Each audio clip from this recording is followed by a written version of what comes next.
এক ইহুদি কিশোর বিষ্ণু ইসলামের খেদমত করতে, ইহুদি ছেলে আমার নবীর খেদমত করতো, তারা ছিল নবীর প্রতিবেশী।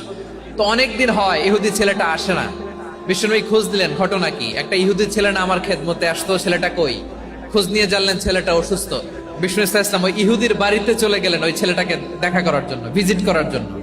সুবহানাল্লাহ পড়বেন না? যে দেখে ইহুদি ছেলেটা মুমূর্ষ, জান জান যায় যায় ভাব, বিছানায় পড়ে আছে, তার বাবা দাঁড়ানো।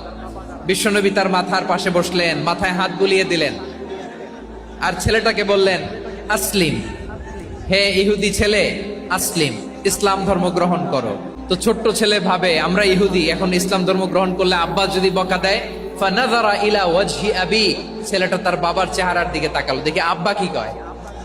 আব্বা যদি বলে তাইলে ইসলাম ধর্ম গ্রহণ করবে। ইহুদি ছেলেটা তার বাবার দিকে যখন তাকালো, ওর বাবা বলে, মুহাম্মদ যা বলে তাই শোনো। এই কথা শুনে ছেলে সাহস পাইছে, ছেলে আবার পড়তে আরম্ভ করলো, আশহাদু আল্লাহ ইলাহা ইল্লাল্লাহ ওয়া আশহাদু আন্না মুহাম্মাদার রাসূলুল্লাহ। পড়েন আল্লাহু আকবার।